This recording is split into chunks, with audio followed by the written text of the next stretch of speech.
रामराज बैठे त्रिलोका और हर्षित भय गए सब शोका। मेरे भगवान का राज्याभिषेक हुआ।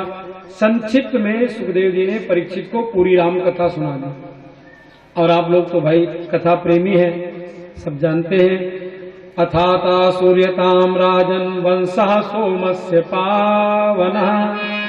सुखदेव जी कहते हैं, राजन अब मैं आपको सोम वंश की कथा सुनाता हूं, जिस वंश में मेरे भगवान का प्राकट्य हुआ। बोले नारायण के पुत्र हुए ब्रह्मा, ब्रह्मा के पुत्र हुए अत्रि और अत्रि के पुत्र हुए चंद्रमा। यहीं से चंद्रवंश प्रारंभ हुआ। चंद्रमा के पुत्र हुए बुध और बुध के पुत्र हुए पूर्वा और इन्हीं पूर्वा के वंश में 6 पुत्र हुए महाराज आयु, सतायु, सत्यायु, रय, विजय और जय। इसी चंद्र में वंश में चलकर एक और तेजस्वी राजा हुए जिनका नाम है गाज। और इसी वंश में अनेक राजा हुए हैं महाराज। इसी वंश में आगे चल करके राजा नहुस हुए। नहुस के 6 पुत्र हुए यति, याति, संयाति, आयति, बेति और कृति। याति नाम के जो दूसरे नंबर के पुत्र हैं उन्हीं याति का विवाह देवयानी से हुआ, जो शुक्राचार्य की पुत्री है। कहा महाराज शुक्राचार्य की पुत्री का विवाह देवयानी के साथ कैसे हुआ? कहा इसी वंश में आगे चल करके यदु महाराज का जन्म हुआ, जहां से यदु वंश प्रारंभ हुआ।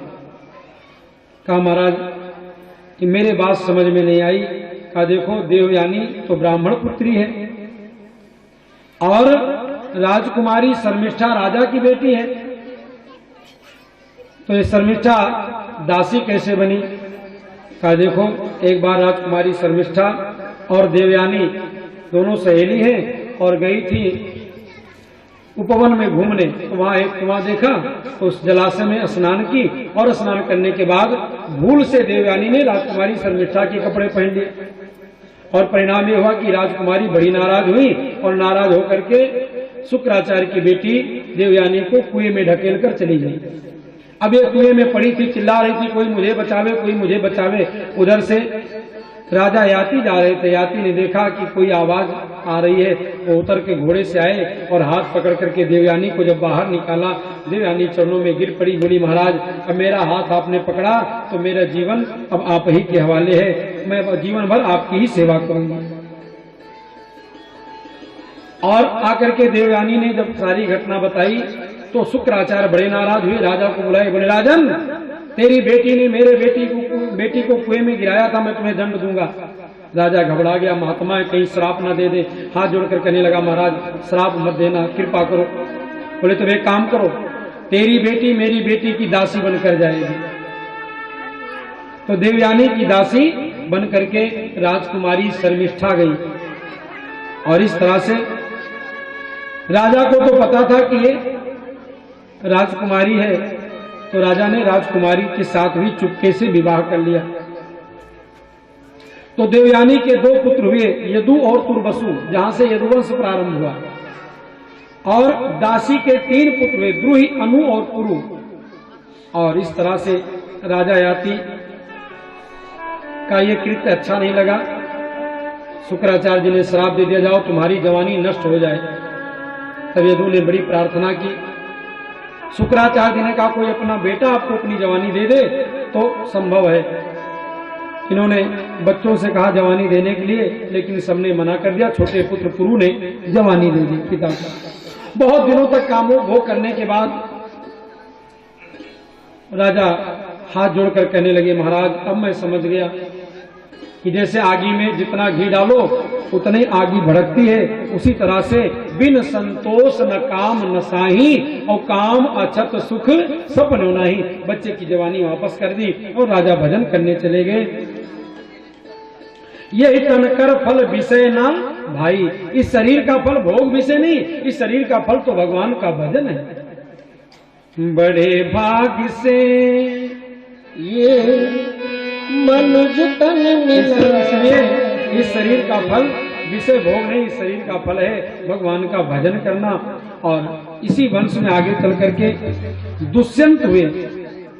और दुष्यंत की पत्नी का नाम है शकुंतला, इनके बेटे का नाम है भरत। इसी वंश में आगे चलकर राजा रंतदेव हुए। राजा रंतदेव के राज्य में बड़ा सूखा पड़ गया, तो इन्होंने भगवान से प्रार्थना की, जितना भंडार था सब खोल दिया, पूरे प्रजा को खिलाते रहे। अंतिम में एक थाली भोजन बचा था, जो भोजन करने बैठे राजा, उतने में इंद्र आकर परीक्षा लेने के लिए भेष बदल कर, महाराज बहुत दिनों से भूखा हूं, कुछ खिला दो। राजा ने आगे की भी थाली दे दी।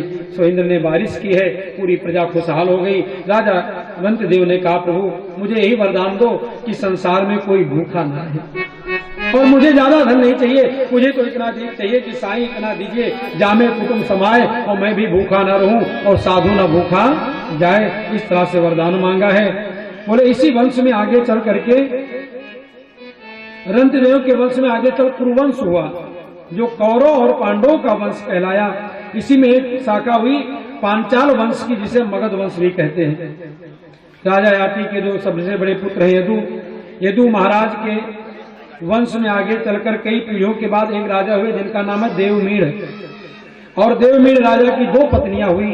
एक पत्नी के दो पुत्र हुए, जिनका नाम है अर्जन्य और पर्जन्य, और दूसरी पत्नी के जो पुत्र हुए, जिनका नाम है सूरसेन।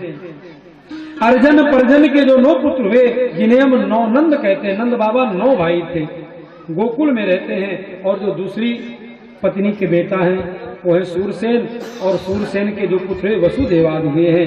बोले महाराज इस कथा को विस्तार से बतावें।